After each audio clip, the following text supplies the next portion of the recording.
In question 1, we're given that k is a constant and the binomial expansion of the root of 1 plus kx in ascending powers of x is given by 1 plus 1 over 8x plus ax squared plus bx cubed, and we're asked to find the value of k and the value of the constants a and b.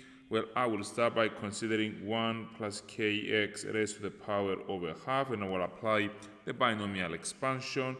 So we're looking at 1 plus a half times kx plus a half. I will deduct 1 from the power, so that's minus a half over 2 factorial times kx all squared, and then plus a half times minus a half times minus 3 over 2, all of it divided by 3 factorial times kx to the power of 3 plus dot dot dot, which simplifies to 1 plus kx over 2 minus k squared x squared over 8 plus k cubed x cubed over 16 plus dot dot dot.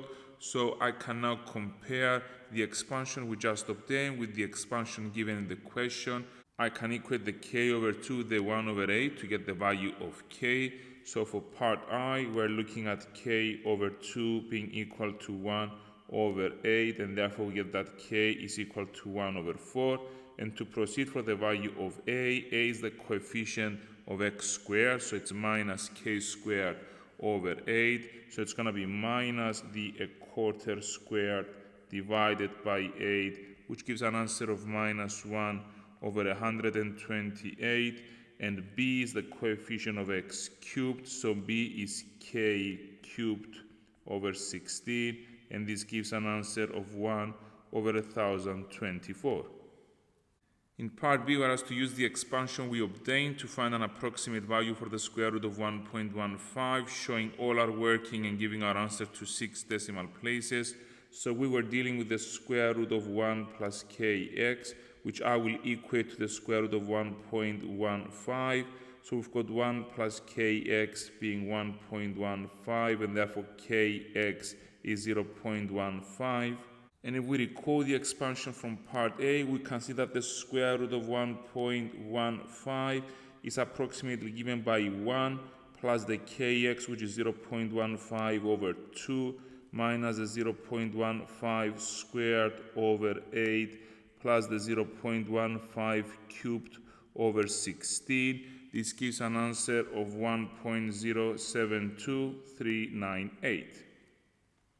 In question 2, we are given a sketch of part of the curve with this equation here. We are told that the region R, shown shaded, is rotated through 2 pi radians about the x-axis to form a solid of revolution, and we need to use algebraic integration to find the exact volume of the solid generated.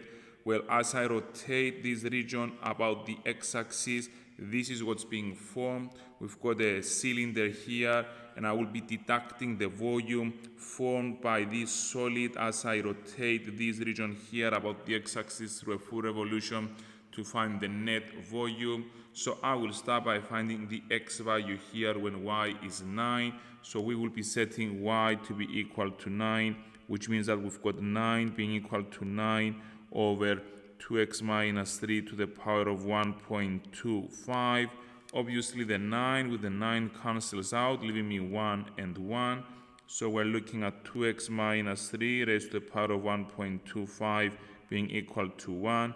And therefore, 2x minus 3 is equal to 1, which means that 2x is 4, and therefore x is 2.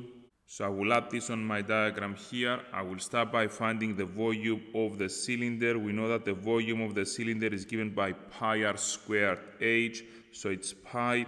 The radius of the cylinder is simply going to be the y-coordinate of 9, so pi times 9 squared times the height of the cylinder, which is simply the difference between the two x-coordinates, so 6 minus 2. If we plug this on the calculator, we get an answer of 324 pi.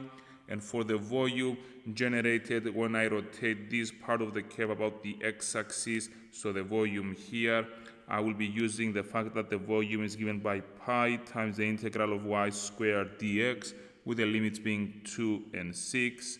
So this leads to pi, the integral from 2 up to 6 of 9 over 2x minus 3 raised to the power of 1.25 and all squared with respect to x, which leads to pi, the integral from 2 up to 6 of 81 over 2x minus 3 raised to the power of 2.5 dx, which I will proceed in writing as 81 pi, the integral from 2 up to 6 of 2x minus 3 to the power of minus 2.5 dx. I can proceed with integration, so we've got 81 pi, the integral of 2x minus 3 to the minus 2.5. I will simply increase the power by 1, so 2x minus 3 to the power of minus 1.5. I will divide by the new power, and I will also divide by the derivative of the bracket, which is 2. The limits are 2 and 6. I will simplify this, leading to 81 pi times 1 over minus 3 times 2x minus 3 to the power of 1.5 from 2 up to 6.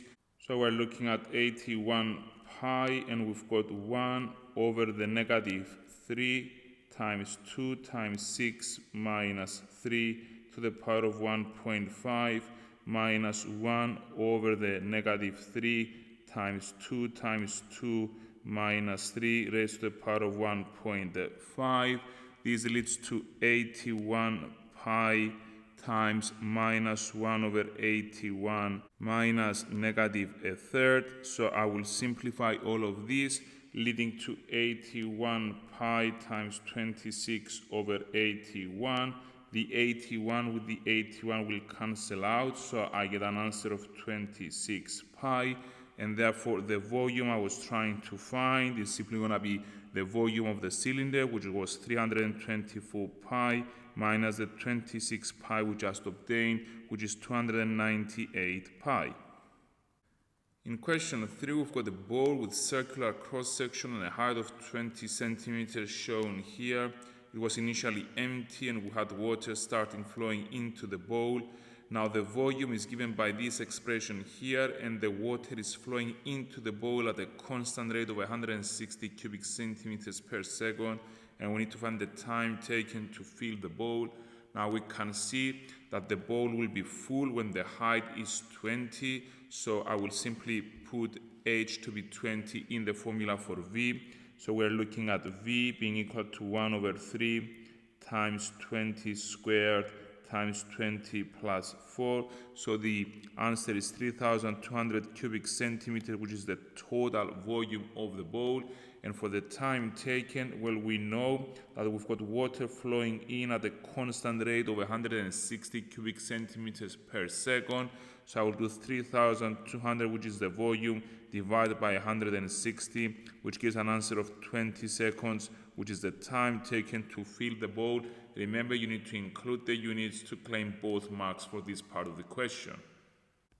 In part B, we need to find the rate of change of the depth of the water in centimeters per second when h is 5. So we need to find dh dt. I will start by recalling that V is a third h squared times h plus 4. So this means that V is a third times h cubed plus 4 over 3 times h squared.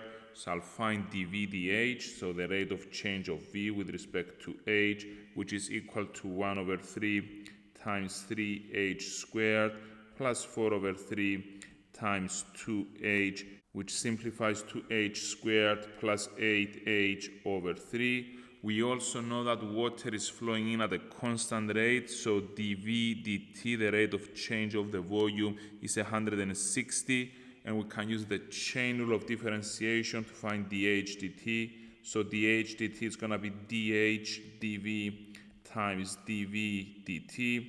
So dH dV is simply the reciprocal of this. So it's going to be 1 over the h squared plus 8h over 3. And dV dt is 160.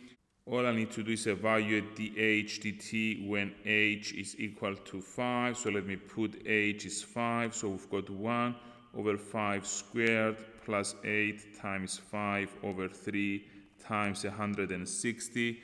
This gives an answer of 96/23, and it's centimeters per second.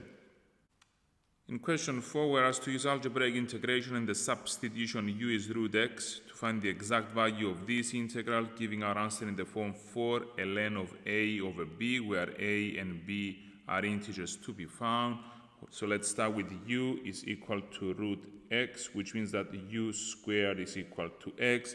Remember that in integration by substitution, we're translating every single term, including the dx and the limits, from x into u. So we're looking at 2u du being equal to dx.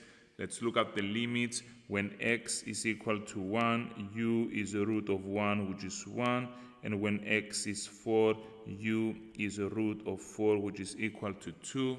And therefore the integral of 10 over 5x plus 2x root x dx from 1 up to 4 is given by the integral from 1 up to 2 of 10 over 5u squared plus 2u squared times u times 2u du.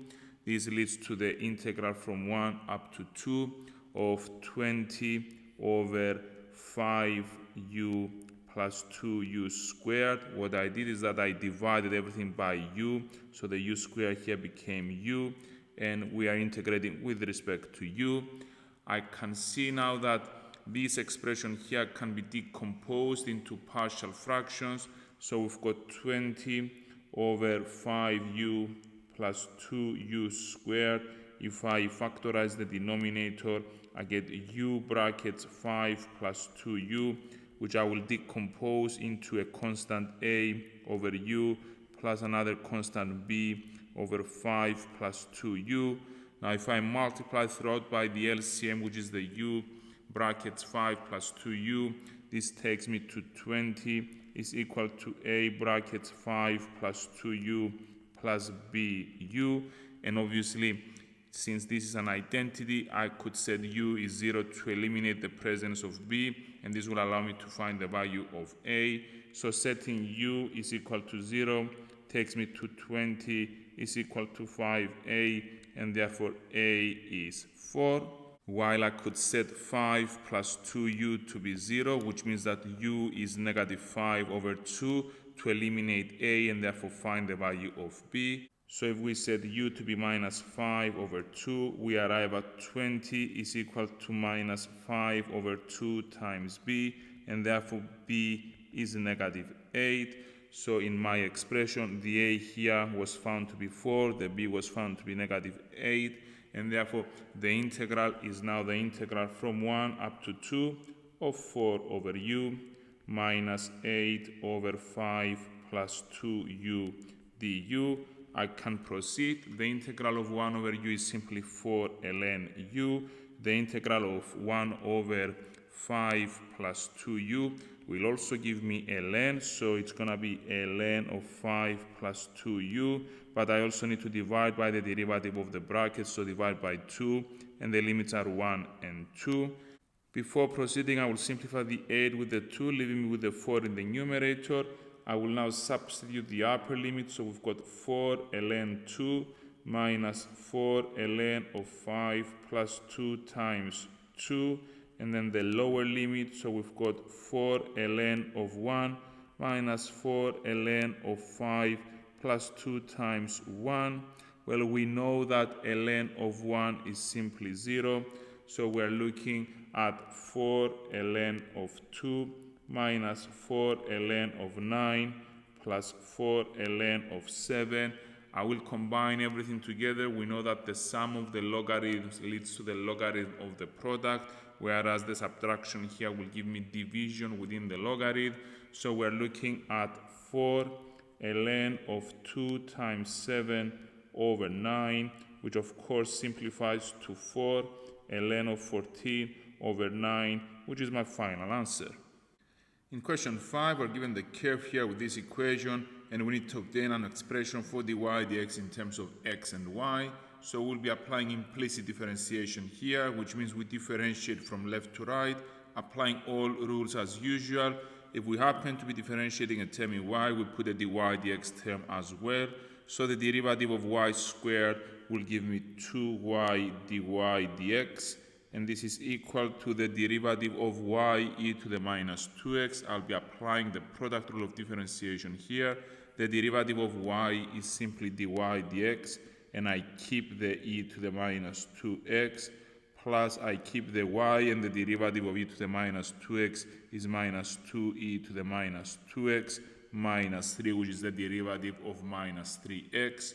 So we're looking at 2y dy dx being equal to dy dx times e to the minus 2x minus 2y e to the minus 2x minus 3. I will be collecting the dy dx terms on the right hand side and the remaining terms on the left hand side, which means we're looking at 2y e to the minus 2x plus 3 is equal to e to the minus 2x dy dx minus 2y dy dx. So we've got 2y e to the minus 2x plus 3 is equal to dy dx, which is a common term, I factor it out, times e to the minus 2x minus 2y, and therefore we get that 2y e to the minus 2x plus 3 over the e to the minus 2x minus 2y is the dy dx term as required. We are then told that the curve crosses the y-axis at the origin and at the point P. The tangent to the curve at the origin and the tangent to the curve at P meet at the point R, and we need to find the coordinates of R. Let's start with the equation of the curve. We know that at point P being a cut on the y-axis, this simply means that x is 0. So we're looking at y squared being y, because e to the 0 is simply 1.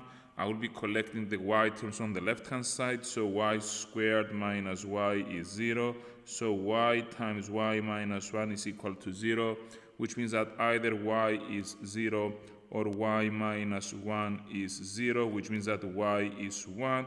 Now the x is 0, y 0 is the origin, so the point P has coordinates 0, 1. Now from part A, we've got an expression for dy dx, so we will proceed to find the tangent to the curve at the origin by substituting into this expression x is 0 and y is 0. So this leads to 0 plus 3 over 1 minus 0, which gives an answer of 3. This is the gradient of the tangent at the origin. So since we pass through the origin, the equation of this tangent is simply y is equal to 3x. And for the tangent to the curve at the point P, I will be evaluating dy dx at x being equal to 0 and y being equal to 1, which are the coordinates of the point P. This leads to 2 times 1 plus 3 over 1 minus 2 times 1, which is equal to negative 5. And since this tangent passes through the point 0, 1, 1 is the y-intercept, so it has equation y is negative 5x plus 1.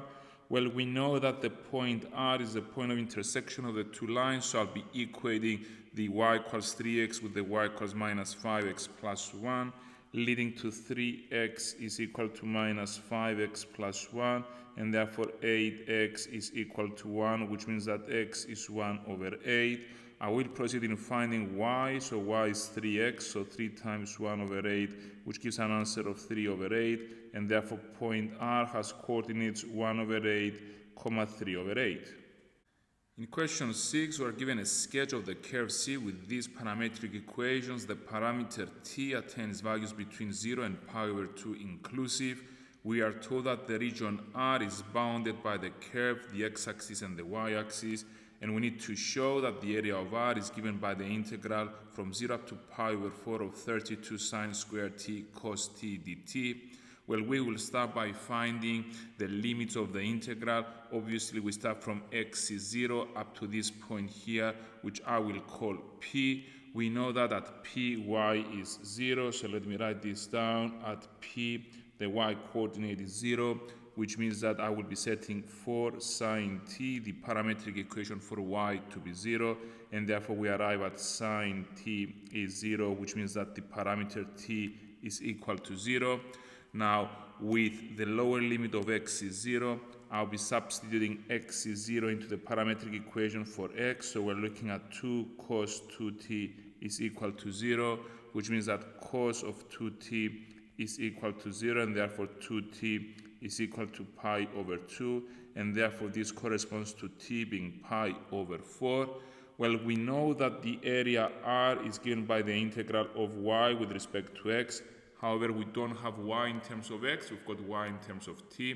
So I'll be using parametric integration, so it's y dx dt times dt. And the limits, well, the lower limit was x is 0, which corresponds to t being pi over 4. So it's pi over 4, the lower limit, up to 0. So we also know that x is 2 cos of 2t. I'll be finding an expression for dx dt. So for dx dt, we are looking at 2 times the derivative of cos 2t, which is minus 2 sine 2t. So this gives me an answer of minus 4 sine 2t.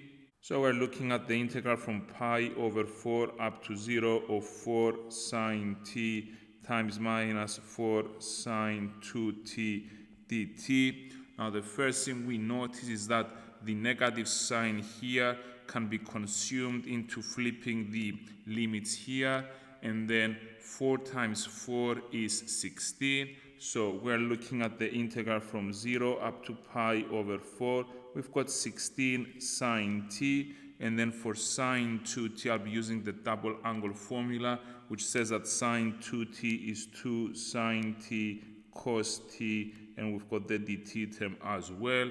So all in all, we're looking at the integral from 0 up to pi over 4 of 32 sine square t cos t dt as required. I then have to proceed in finding the exact value of this area, so I need to evaluate this integral here. So I'm going to be writing this integral as the integral from 0 up to pi over 4 of 32 cos t times sine t raised to the power of 2 dt. And we know that using integration, using the reverse chain rule, we get that the integral of f dash of x times f of x to the power of n is simply f of x to the n plus 1 over n plus 1 plus c. So in this case, my f of x is the sine t, the derivative of sine t is cos t. So this simply means that I need to have 32, and I increase the power of sine t by 1, so sine t to the power of 3 over 3, and the limits being 0 and pi over 4. Well, if I substitute the pi over 4, I get 32 sine of pi over 4 raised to the power of 3 over 3, and if I substitute the 0, I get 0, and this gives an answer of 8 root 2 over 3 for the area of the region R. In part B, we are asked to show that all points on C satisfy that y is the root of ax plus b, where a and b are constants to be found. Well, I will start by recalling the parametric equations for x and y.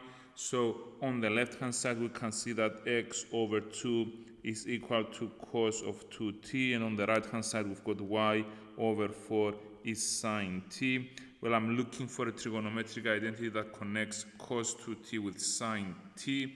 And we know that for the double angle formula for cos, we've got that cos of 2t is 1 minus 2 sine square t. So we're looking at x over 2 being equal to 1 minus 2 times y over 4 raised to the power of 2. Now this leads to x over 2 being 1 minus 2y squared over 16.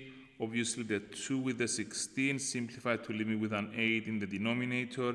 And if I multiply throughout by 8, I get 4x is equal to 8 minus y squared. And therefore y squared is equal to 8 minus 4x, which means that y is the square root of 8 minus 4x. Now the curve C has equation y is f of x, where f is the function we just obtained, the root of 8 minus 4x, defined for x between minus 2 and 2. We need to state the range of f. Well, I will be plugging in the limits for x, so I'll be evaluating f of negative 2, which gives an answer of 8 minus 4 times negative 2 and all square rooted. This gives an answer of 4, and f of 2 is equal to 8 minus 4 times 2 square rooted, which gives an answer of 0, and therefore we conclude that 0 is less than or equal to f of x is less than or equal to 4. Alternatively, I could have referred to the parametric equation for y. Y is 4 sine t, and we know that t varies between 0 and pi over 2. Well, we know that for this range of values of t, sine t varies between 0 and 1. So we've got 0 less than or equal to sine t less than or equal to 1. And therefore, 4 sine t varies between 4 and 0. And therefore, the range of values is 0 less than or equal to y less than or equal to 4, which of course agrees with the answer we just obtained. In question 7, we're given the equation for the line L here relative to a fixed origin O. We are told additionally that the vector OA is a unit vector parallel to the line L, and we need to find the vector OA. Well, the fact that we're looking at a unit vector, this means that it has a length of 1. The fact that it is parallel to L, it means that it's a multiple of the direction vector of the line. So when we talk about a unit vector in the direction of A, this is given by the vector A divided by its magnitude, and this ensures that the magnitude of this vector is simply going to be 1. So the direction of the line is 4, 4, 2. I will start by finding the magnitude of this direction vector. So the magnitude of 4, 4, 2 is equal to 4 squared plus 4 squared plus 2 squared and all square rooted. This gives an answer of 6, and therefore the vector OA is given by 1 over 6 times the 4, 4, 2, which simplifies to 2 over 3, 2 over 3, 1 over 3, and this is the vector OA. We're now told that the point x lies on the line L, and it is given that x is the point on L such that it is closest to the origin, and we need to find the coordinates of x. Well, let's start by drawing a line. This is the line L. We've got the origin somewhere, and we've got the point x here such that the distance between O and x is the shortest possible distance of the line from the origin. Well, we need to find the coordinates of x, and we know that since x lies on the line L, there must be a value for lambda here that will give me the x, the y, and the z coordinate of x respectively. This means I can express the coordinates of x in terms of lambda, and they are 1 plus 4 lambda, minus 10 plus 4 lambda, and minus 9 plus 2 lambda. Well, since this angle here is a right angle, it's the shortest distance we said. This means that the dot product between the vector OX and the direction of the line L should be 0. We know that in vectors, whenever we're dealing with a right angle, it means that the dot product of the two directions is 0. So we're looking at the dot product of 1 plus 4 lambda minus 10 plus 4 lambda minus 9 plus 2 lambda with the vector 4, 4, 2. And we know that when we apply the dot product, we simply multiply together the I with the I, the J with the J, and the K with the K, which takes us to 4 times 1 plus 4 lambda plus 4 times minus 10 plus 4 lambda plus 2 times minus 9 plus 2 lambda. I will proceed in expanding. We get 4 plus 16 lambda minus 40 plus 16 lambda minus 18 plus 4 lambda, which simplifies to 36 lambda minus 54.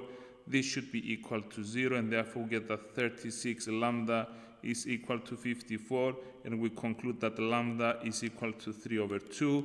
The only thing missing is for me to substitute lambda as 3 over 2 here for the coordinates of x. So we are looking at the x coordinate being 1 plus 4 times the 3 over 2. The y coordinate is negative 10 plus 4 times the 3 over 2, and the z coordinate is minus 9 plus 2 times the 3 over 2. And all of this simplifies to give me coordinates for x of 7, negative 4, negative 6. Now the points O, X, and A form a triangle OXA. I need to find the exact area of this triangle. So we had the straight line, we had the point O. Now OA was a unit vector parallel to the line, so it must be something like this, and we've got parallel directions between OA and my line L. So if I join together X with A, we've got a triangle formed here which happens to be right angled because we knew that this angle here was 90 degrees.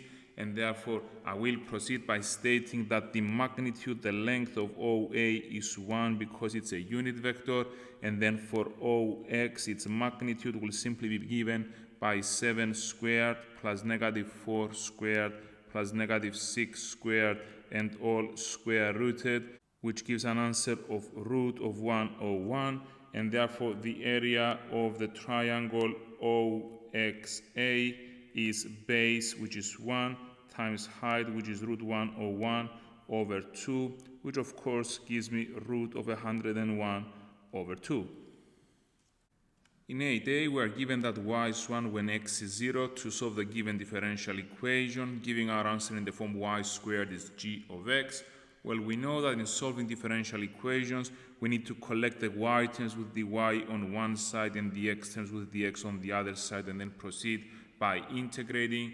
To do that, we will be cross-multiplying, so the y to the 1 over 3 will come in the denominator of the left-hand side, leading to 1 over y to the 1 over 3 dy is equal to 6x over e to the 2x dx, and I'm integrating both sides. So we are looking at the integral of y to the minus 1 over 3 dy being equal to the integral of 6x e to the minus 2x dx. And for the integral on the right-hand side, I'll be using integration by parts. The integral of u dash v is simply uv minus the integral of uv dash, and I will be setting u to be 6x and v dash to be e to the minus 2x. So u dash is 6 and v is minus a half e to the minus 2x. This means that the integral of 6x e to the minus 2x dx is equal to 6x times minus a half e to the minus 2x, that's the uv, minus the integral of 6 times minus a half e to the minus 2x dx, which simplifies to minus 3x e to the minus 2x, plus the integral of 3 e to the minus 2x dx, which leads to minus 3x e to the minus 2x minus 3 over 2 e to the minus 2x plus c. And I will now proceed. The integral of y to the minus 1 over 3 will simply give me y to the 2 over 3. I increase the power by 1 and divide it by the new power of 2 over 3. And this is equal to minus 3x e to the minus 2x minus 3 over 2 e to the minus 2x plus c. And I will use the fact that when x is 0, y is equal to 1, which leads to 3 times 1 to the 2 over 3 over 2 is equal to 0 minus 3 over 2 e to the 0 plus c. So we get that 3 over 2 is equal to minus 3 over 2 plus c, and therefore c is equal to 3, which means that 3y to the 2 over 3 over 2 is equal to minus 3x e to the minus 2x minus 3 over 2 e to the minus 2x plus 3. Remember, I'm trying to arrive at the form of y squared is equal to f of x, so I will divide everything by 3 over 2 to isolate the y to the 2 over 3. So we get that y to the 2 over 3 is equal to minus 2x e to the minus 2x minus e to the minus 2x plus 2. And to get y squared on the left-hand side, I will raise the right-hand side to the power of 3, leading to y squared is minus 2x e to the minus 2x minus e to the minus 2x plus 2, all raised to the power of 3.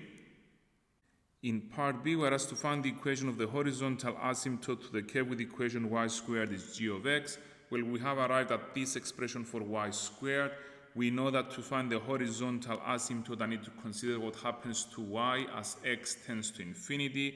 Well, as x tends to infinity, this term here will go to 0 and this term here will go to 0. So all in all, I'm left with y squared tending to 2 to the power of 3. Now, if I can't see this through this analytic approach, I can go on my calculator, I'll put like 1,000 on my answer key, and then I will do the expression minus 2 ans e to the minus 2 ans. So I'm substituting x with my answer, minus shift e to the minus 2 ans. So essentially I'm simulating the behavior of y squared as x grows larger, plus 2.